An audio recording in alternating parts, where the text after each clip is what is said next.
Hallelujah. मैं प्रभु का दास pastor Moses Samuel इस YouTube channel the power of Christ में आप सबको का स्वागत करता हूं। आज मैं एक नए विषय के साथ आपके पास में आया हूं, एक युद्ध। यदि इस युद्ध में परमेश्वर हमारे पक्ष में तो हमारा विरोधी कौन हो सकता है। हालेलुया। आइए हम वचन के भाग में से पहला पत्रस 5:8 में लिखा है, सचेत हो और जागते रहो, क्योंकि तुम्हारा विरोधी शैतान गरजने वाले सिंह के समान इस खोज में रहता है कि किसको फाड़ का है। हालेलुया। आज बाइबल प्रत्येक विश्वासियों को, प्रत्येक कलीसिया को, प्रत्येक सेवकों को सावधान करता है, सचेत करता है। हालेलुया। क्योंकि हमारे एक विरोधी है, ये हमारे एक शत्रु है जो हमेशा इस खोज में रहता है कि किसको मैं किस रीति से बर्बाद करूं। यदि आप महीना भर हो गया, 2 महीना हो गया, पाप कर रहे, व्यभिचार कर रहे, चोरी कर रहे हैं और प्रकार के अधर्म में अपना जीवन जी रहे, हो सकता है कि आप में पकड़ में नहीं आ रहे। शैतान कमजोर समय की कमजोर पल को ढूंढ रहा है ताकि आपको ऐसा दबोच ले कि आप हिल ना सके। हालेलुया। आज शैतान कई प्रकार की लालसाओं को, अभिलाषाओं को कलीसियाओं में लाकर आपके विश्वास को, आपकी पवित्रता को, आपके धार्मिकता को खत्म करना चाह रहा है। प्रियो, आप सावधान रहिए। आप परमेश्वर के पवित्र लोग से छुड़ाए गए हैं, आप परमेश्वर की प्रजा है और परमेश्वर सचेत करता है प्रत्येक विश्वासियों के लिए। लिखा है, आज बहुत से विश्वासियों को मालूम नहीं, अरे हम तो विश्वास करते, चर्च जाते, बाइबल पकड़ते, किस बात की डर है, प्रभु हमारे पक्ष में। ऐसा नहीं है। हालेलुया। आज हम बहुत से बातों को सीखेंगे। यहां देखिए, लूका रचित सुसमाचार 4:31। कौन ऐसा राजा है जो दूसरे राजा के से युद्ध करने जाता हो और पहले बैठकर विचार न करे कि जो 20,000 लेकर मुझ पर चढ़ा आता है, क्या मैं 10,000 लेकर उसका सामना कर सकता हूं कि नहीं? नहीं तो दूध को बेचकर मेल मिलाप करना चाहेगा। हालेलुया। एक बुद्धिमान राजा यदि किसी राज्य से युद्ध करता है, वो पहले बैठकर विचार करता है कि फलाना राजा जो मुझसे युद्ध करने आ रहा है उसके पास 20,000 है, सैनिक है, और मेरे पास 10,000 है, क्या मैं इस 10,000 से उसका सामना कर सकता हूं? यदि नहीं तो क्या करेगा?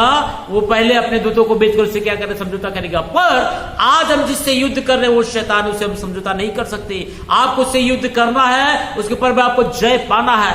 पर एक राजा बुद्धिमान वो है जो बैठ के विचार करता है उसी रीति से, क्या परमेश्वर आपके पक्ष में है या नहीं, आपको मालूम होना चाहिए। हालेलुया। आज बहुतों को मालूम नहीं है कि वो एक युद्ध भूमि में है, उसका एक युद्ध है। आज बहुत से लोग सोचते हैं अरे राजा जमाने का युद्ध तो अलग था। हालेलुया।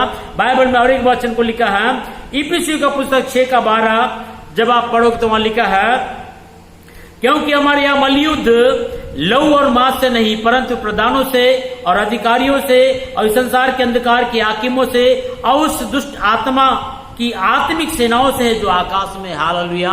हम एक युद्ध में है और हमारे युद्ध में हमारी शत्रु शरीर और मांस में नहीं है, वो आत्मा है, वो दुष्ट आत्मा है, जो शरीर मुक्त आत्मा है, जो आंखों से दिखता तो नहीं है लेकिन मनुष्य के जीवन में प्रभाव डालता है।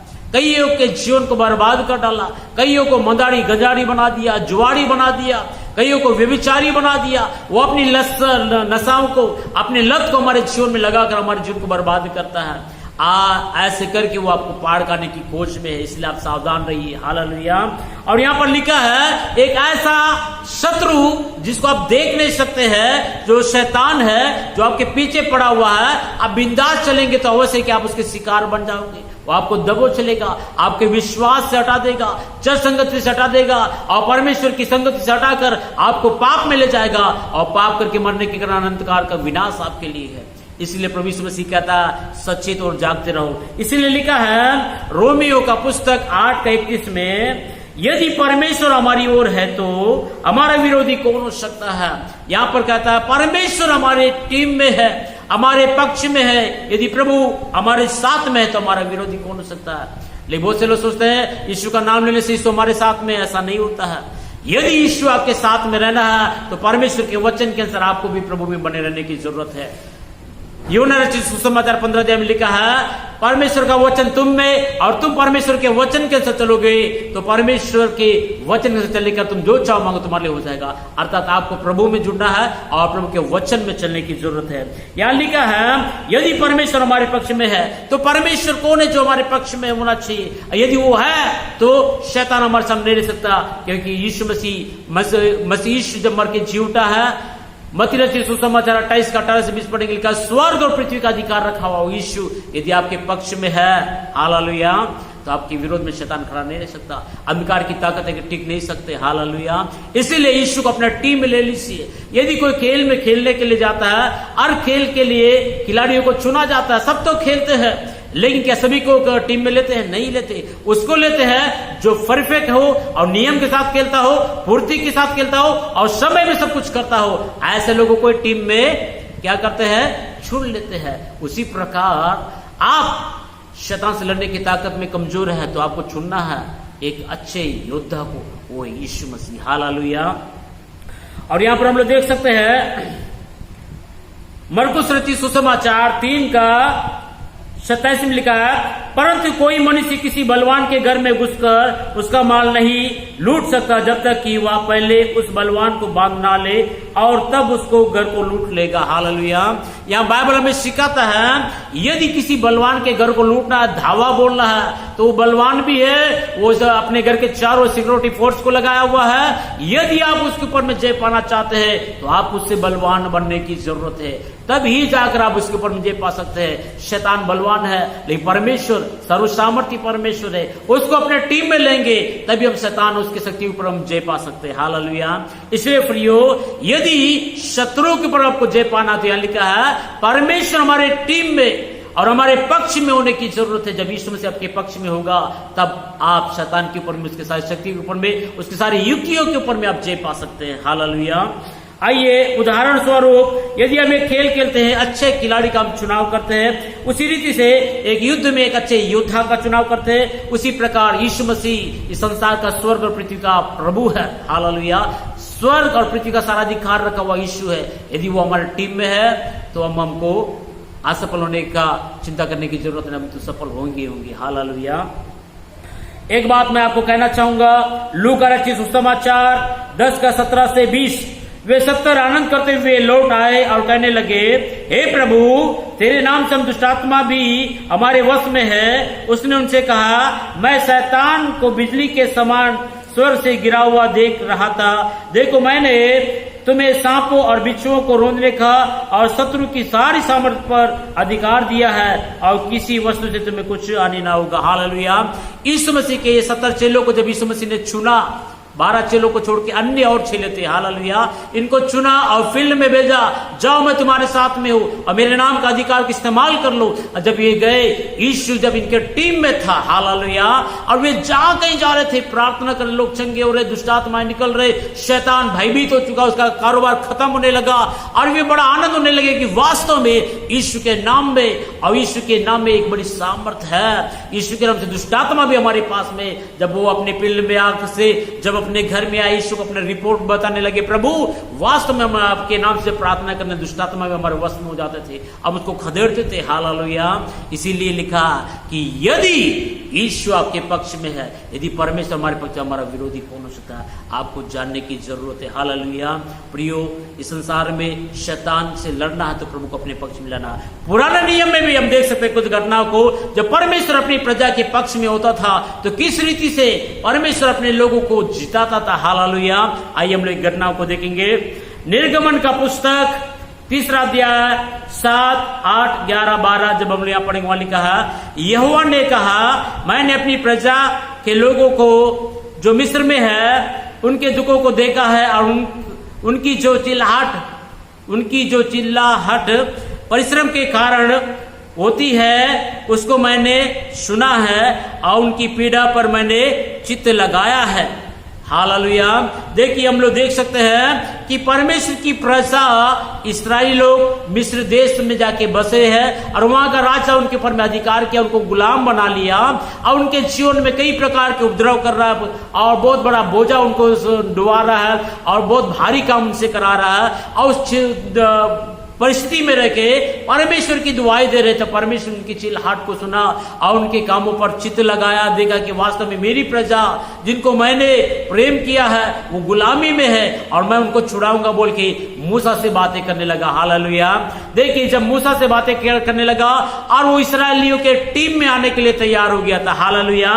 लेकिन मूसा ने बोला कि मैं कौन होता हूं कि फिरौन राजा के सामने जाके खड़ा हो जाऊंगा। परमेश्वर ने बोला कि मैं प्रभु हूं और मैं तेरे साथ में हूं और तेरे साथ में रह के मेरी प्रजा को मैं छुड़ाऊंगा, मैं तेरे टीम में आ जाता हूं। हालेलुया।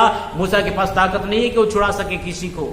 आज बहुत से लोग सोचते हैं, आज बहुत से लोग ईसाई लोग क्या करते हैं, धर्मांतरण कराते। नहीं है प्रियो, ये मन का परिवर्तन है, ये परमेश्वर की योजना है। परमेश्वर ने कहा कि मैं खोयों को ढूंढने और उनको उद्धार करने के लिए आया। शैतान ने जो लोगों को बर्बाद कर दिया, गलत मार्गों में लेके उनको ढूंढने के लिए यीशु मसीह आया। ये परमेश्वर का कार्य है, मनुष्यों का कार्य नहीं है। मूसा ने सोचा मैं कौन होता कि मैं जाऊंगा। वास्तव में मूसा के पास ताकत नहीं था, लेकिन मूसा के टीम में जब यीशु मसीह आ गया और उनका लीडर बन गया, तब उनके जीवन में देखिए कैसे कैसे चमत्कार हो रहे हैं। तो यहोवा ने कहा मैंने अपनी प्रजा के लोगों को जो मिस्र में है उनके दुखों को देखा है, और जो उनकी चिल्लाहट परिश्रम के कारण होती है उनको भी मैंने सुना है, और उनकी पीड़ा पर मैंने चित्त लगाया। परमेश्वर उनकी पीड़ा पर चित्त लगाया। हालेलुया।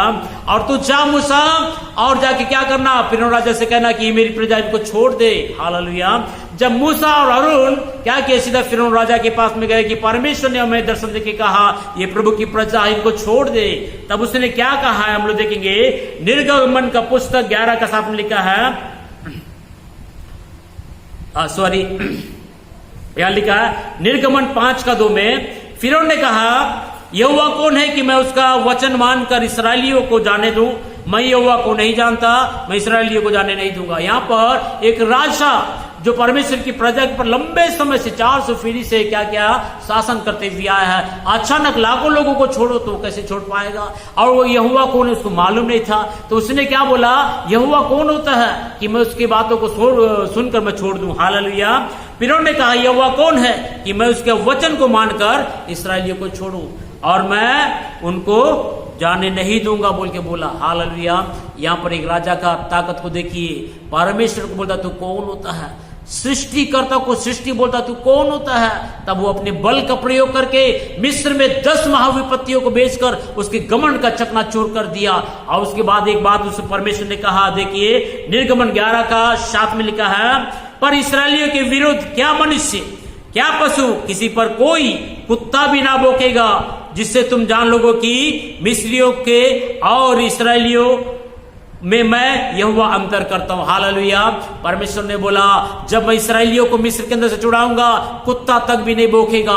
यदि परमेश्वर हमारे पक्ष से होकर जब युद्ध करता है कोई भी चूचा नहीं करेगा। हालेलुया।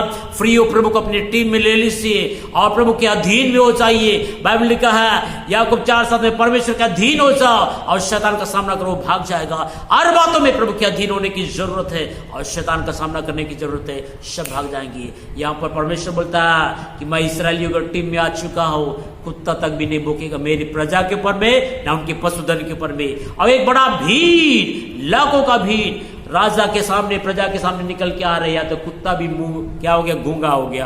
कुत्ता इतना वफादार होता है, कोई भी हलचल हो जाए तो सबसे पहले संकेत देने वाला कुत्ता का मुंह को भी बंद कर दिया, भौंकने का स्थान और अवसर नहीं दिया। हालेलुया। ये हमारा परमेश्वर है। इसी रीति से हम लोग देख सकते हैं लाल समुद्र के सामने में निर्गमन 14:14 में जब परमेश्वर ने इसराइलियों को मिस्र की गुलामी से छुड़ा के ले गया, वो राजा ने सोचा अरे इतनी प्रजा को जाने दिए, क्या कैसा हो गया, चलो फिर जाएंगे गुलाम बनाएंगे। फिर अपने रथों को जोत कर सैनिकों को लेकर इसराइली के पीछे लगा दिया कि फिर उनको उनको पकड़ के गुलाम बना के लेके आने के लिए। और जब इसराइली लोगों का परमेश्वर जब उनको मिस्र की गुलामी से छुड़ाया और ले जा रहा था, आगे लाल समुद्र है, पीछे सेना है, तब क्या हुआ, मूसा उनका लीडर था और हारून उनके साथी था। और ये लोगों ने जब उनको लीडर बन के लेके आया और प्रजा ने देखा कि आगे तो लाल समुद्र पीछे फिर वो रथ और घोड़े और राजा के सैनिक हमारे पीछे पड़े हुए, तब बड़ा चिंता में पड़ गए कि अब हमको क्या करना, कैसे करना, समझ में नहीं आ रहा।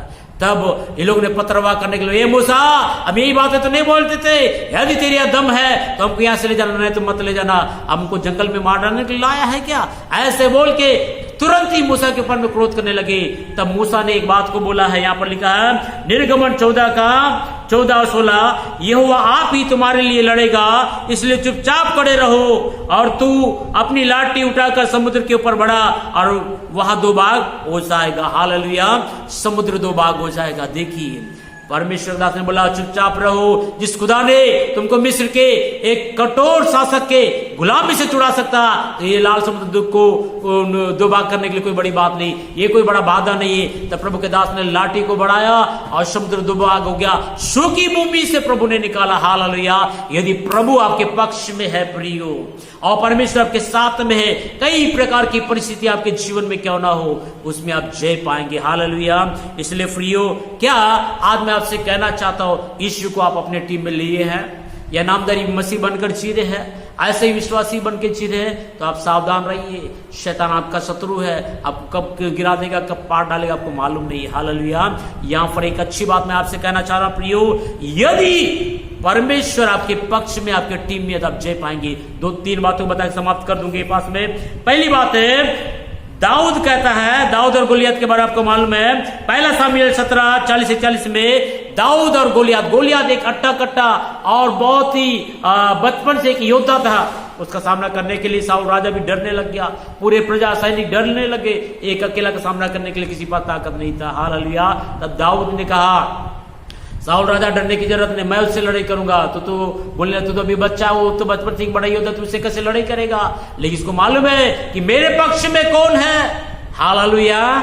परमेश्वर का। या दाऊद क्या कर, दाऊद के शब्दों को देखेंगे, जब दाऊद गोलियत से लड़ने के लिए गया, गोलियत कहता है, क्या मैं कुत्ता हूं, तू लाठी लेकर आया है? यहोवा तलवार या भाले के द्वारा जयवंत नहीं करता, इसलिए कि संग्राम तो यहोवा का है और मैं सेनाओं के यहोवा के नाम से आता हूं। हालेलुया। दाऊद के एक अच्छा उदाहरण देख लीजिए। बोलता है, गोलियत बोलता है, क्या मुझको कुत्ता समझा है क्या, लाठी और डंडा लेकर आया है? हालेलुया। तभी कहता है, परमेश्वर भाला और तलवार से युद्ध नहीं करता है, वो तो संग्राम तो यहोवा का, युद्ध तो परमेश्वर का है। हालेलुया। मैं तो सेनाओं की यहोवा के नाम से आता हूं। उसने एक गोपर में पत्थर रखा, घुमा के मारा, एक पत्थर से धराशायी हो गया, क्योंकि परमेश्वर इसके पक्ष में था। वो निशाना चूक भी सकता था, लेकिन परमेश्वर ने सही दिशा को दिया और वहीं पर जाके लग गया, क्योंकि पूरा कवच पहना हुआ था, मात्र माथे में थोड़ा सा जगह दिख रहा था, वहीं पर वो गोली जाके धस गया। हालेलुया। परमेश्वर यदि हमारे पक्ष में है, दानव लोग गिर जाएंगे। और एक बात है, न्यायों का पुस्तक 6:12 में हम लोग पढ़ेंगे, यहाँ लिखा है, ये सूरवीर सुरमा यहोवा तेरे संग है। देखिए गिदोन के पास जाके परमेश्वर के दूत बोलता है, हे सूरवीर सुरमा, परमेश्वर तेरे संग है, इसी ताकत में जा और युद्ध कर। तब उसने बोला, यदि प्रभु मेरे साथ में होता तो हमारी परिस्थिति नहीं होता, हमारे साथ यह अन्याय नहीं होता। ये मिद्यानी लोग और रेत के कणकों के समान, टिड्डियों के समान एक बड़े दल के साथ आते, हमारा पशु को, हमारे धन को, हमारे अनाज को, सबको चढ़ जाते हैं और हम उससे लड़ने की ताकत में नहीं है। तब बोलता परमेश्वर चाहता है तू इसी बल में जाना। बोले यदि प्रभु मेरे पक्ष है तो कुछ उसका चिन्ह दिखाइए मुझे। तब उसने बोला, ये प्रभु देख, मैं जानना चाहता हूं कि आप मेरे पक्ष में है या नहीं है। एक काम करता प्रभु, ये भेड़ का ऊन को मैं कल्याण में रख दूंगा और रात के समय ओस गिरे तो मात्र ऊन में गिरे और पूरा कल्याण कैसा रखे, सूखा रहे। और सुबह उठ के जाकर देखा तो सुबह जाके देखा तो पूरा ऊन क्या हुआ, ओस क्या बिगा हुआ है, पर पूरा खेत, पूरा कल्याण क्या सूखा हुआ। तब बोला वाह, ये तो बड़ा चमत्कार। फिर एक बार बोला, प्रभु मैं चाहता हूं कि ये ऊन सूखा रहे और पूरा कल्याण भी जाए। सेकंड बार ऐसी होता, उसने जान लिया कि प्रभु मेरे पक्ष में है। ये गिदोन जो डरपोक था, डर के क्या बोलते जो रस कुंड होता है, अनारों का जो रस को निकालते हैं, अंगूरों का जो रस निकालते कुंड होता है, उसके अंदर जो गेहूं के दाने को जड़ा रहा था, उसमें छुप कर गेहूं जड़ाने वाला ये डरपोक, इसको प्रभु ने बोला, ये सूरवीर सुरमा प्रभु तेरे साथ में। तब उसका हिम्मत आ गया, जब इस चिन्ह को देखा और भी इसका हौसला बढ़ गया। हालेलुया। और ये गिदोन क्या करने लगा, देखिए यहां लिखा है 6:37-40 पढ़ेंगे तो वहां ऊन का चिन्ह है, और न्यायियों का 7:2 और 3 पढ़ेंगे, वहां लिखा है 32,000 सैनिक इसके पक्ष में थे, लेकिन 32,000 लेके नहीं गया। उसने उसमें चुनाव किया, बोला कि अगर मैं 32,000 सेना को लेके जाऊंगा, युद्ध करूंगा और मिद्यान में मैं जीत भी लूंगा तो क्या होगा, श्रेय तो कौन लेगा, ये पूरे सैनिक लोग लेंगे। प्रभु ने क्या किया, ऐसा लगेगा, इसलिए उसमें चुनाव करने लगा। 32,000 में से मात्र 300 सैनिकों को लेकर अनगिनत ऐसे टिड्डी के समान और रेत के समान जो मिद्यानी थे उनसे युद्ध किए। 300 लोगों ने सारी मिद्यानी पर में जय पाया। हालेलुया। कारण क्या था? क्योंकि परमेश्वर गिदोन के पक्ष में था। हालेलुया। प्रिय आज मैं ये कहना चाहता हूं, यदि प्रभु आपके पक्ष में, आपकी मिनिस्ट्री में आप चमत्कार को देखेंगे, यदि परमेश्वर आपके पक्ष में हर प्रकार की परिस्थिति में आप जय देखेंगे, यदि परमेश्वर आपके पक्ष में शत्रुओं के ऊपर में, उसकी सारी शक्ति के ऊपर में, उसकी सारी सामर्थ्य के ऊपर में आप जय पाएंगे। क्योंकि परमेश्वर के वचन लिखा, यदि परमेश्वर हमारे पक्ष में है, हमारा विरोधी कौन है? वो हालेलुया। प्रभु इस वचन के द्वारा हम सबको